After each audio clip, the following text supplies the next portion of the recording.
नमस्कार, मैं दीमा प्रसाद। To the point बात लालू परिवार के टूटने की। रोहिणी आचार्य वो पहला शख्स नहीं है जिन्होंने बगावती तेवर दिखाए हैं। इससे पहले तेज प्रताप यादव, मिसा भारती गाहे बगाहे, लेकिन मिसा भारती क्योंकि उस परिवार की भाई बहनों में सबसे मैच्योर सदस्य हैं, तो उस तरीके से कभी खुलकर उनकी महत्वाकांक्षा सामने नहीं आई। लेकिन दावा और माना यह भी जाता रहा हमेशा कि उनका भी तेवर उसी तरीके से रहा है। लेकिन जिस तरीके से रोहिणी आचार्य के जरिए लालू परिवार की सियासी लड़ाई सीधे सड़कों पर आ गई, उसमें सिंपैथी से ज्यादा लोग इस बात से खुश हो रहे हैं कि आरजेडी ने चुनावी मैदान में मुंह की तो खाई ही खाई, परिवार के स्तर पर भी बिखराव नजर आ रहा है। हालांकि रोहिणी आचार्य के साथ जो हुआ वो किसी की भी बेटी या बहन के साथ हो तो उसे गलत ही माना जाएगा, लेकिन ये मामला किसी आम परिवार का नहीं है। एक ये ऐसे सियासी परिवार की लड़ाई है जहां के हर मुद्दे को अगर जरा सा भी बात हो तो बहुत हवा मिल जानी है, विपक्षी खेमा की तरफ से भी और जो आरजेडी को पसंद नहीं करते हैं उनकी तरफ से भी।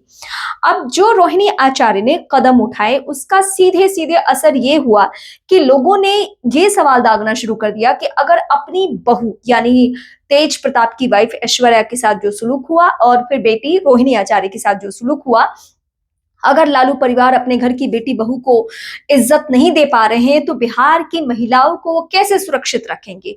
ये सारी बातें फोकस होनी शुरू हो चुकी है और इन बातों पे लोग बात करना शुरू कर चुके हैं। लेकिन अब कहानी को थोड़ा पलट देते हैं। क्या चुनाव परिणाम कुछ अलग होता तो संजय यादव पे इतने सवाल उठते? क्या संजय यादव को जिस तरीके से फिलहाल मोहरा बनाया जा रहा है उस तरीके से मोहरा बनाया जाता? क्या संजय यादव पहले शख्स हैं जो आरजेडी या फिर किसी राजनीतिक पार्टी के लिए बिहार के बाहरी होने के बावजूद काम कर रहे हैं? क्या बीजेपी से लेकर जेडीयू में बाहरी लोग काम नहीं करते हैं? केसी त्यागी से लेकर शरद यादव तक, और अगर मैं मौजूदा बीजेपी की बात करूं तो गुजरात से आए हुए चेहरों की भरमार है वहां पे। चुनाव प्रभारी भी धर्मेंद्र प्रधान थे जिनका ताल्लुक ओडिशा से है। अमित शाह खुद गुजरात से हैं, लेकिन बिहार चुनाव में सबसे बड़ी भूमिका किसकी रही है? अमित शाह की रही है, उनकी स्ट्रैटेजी की रही है। तो बाहरी होना संजय यादव का या संजय यादव को तेजस्वी को हैंडल करना मैटर नहीं है, ये पूरा मैटर है राजनीतिक महत्वाकांक्षा की। रोहिणी आचार्य भी अब ठीक है, वो ये एक बहुत ही इमोशनल एंगल है, बहुत ही अलग पहलू है कि उन्होंने अपने पिता को किडनी दी है, उनकी जान बचाई है।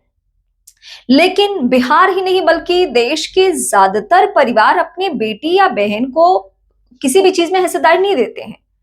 शादी ब्याह हो जाने के बाद तो कोई उस तरीके से रिस्पेक्ट भी नहीं देता है। लेकिन हाँ, रोहिणी आचार्य का ताल्लुक अगर लालू परिवार से है, वो लालू प्रसाद यादव की बेटी है, तो उनके हर स्टेप पे मीडिया की निगाह रहेगी या देश के तमाम लोगों की निगाह रहने वाली है कि लालू परिवार में क्या हो रहा है। तेज प्रताप के यादव के मसले को भी खूब उसी तरीके से देखा गया। जब तक तेज प्रताप यादव लालू परिवार में थे, पार्टी और परिवार से उन्हें बेदखल नहीं किया गया था, तब तक खूब सवाल उठाया जाता था, कोई उन्हें सीरियसली लेने के लिए तैयार नहीं था। लेकिन जब उन्होंने पार्टी अलग बना ली है तेज प्रताप यादव ने, तब से बीजेपी सहित तमाम राजनीतिक पार्टियों ने उनकी तारीफ करना शुरू कर चुके हैं। रवि किशन जिस तरीके से उनसे मिलते हुए नजर आए, तो ये सबको मालूम है कि रोहिणी आचार्य से सिंपैथी नहीं है किसी को। जो स्टेप उन्होंने उठाए हैं और जिस तरीके से परिवार की बदनामी हो रही है, लालू प्रसाद यादव या फिर तेजस्वी यादव, जूता चप्पल फेंकने तक की नौबत आ गई और दो चेहरे को खूब बदनाम किया जा रहा है, उसमें संजय यादव है और कोई रमीज नाम का शख्स है कि यही लोग तेजस्वी यादव को हैंडल करते हैं। तो ये पूरी की पूरी लड़ाई धन संपत्ति की नहीं, राजनीतिक महत्वाकांक्षा की लड़ाई है। अब इस लड़ाई का असर कहां तक होता है ये देखना सभी के लिए जरूरी है, क्योंकि जो भी राजनीति में दिलचस्पी रखते हैं उन्हें ये मालूम है कि ये आरजेडी खेमे के लिए और खासकर तेजस्वी यादव के लिए बहुत नाजुक वक्त है। अगर वो यहां से नहीं संभले तो पार्टी में, परिवार में बिखराव तो हो चुका है, पार्टी में भी बिखराव की गुंजाइश बन जाएगी और इसके आसार नजर आने लगे हैं।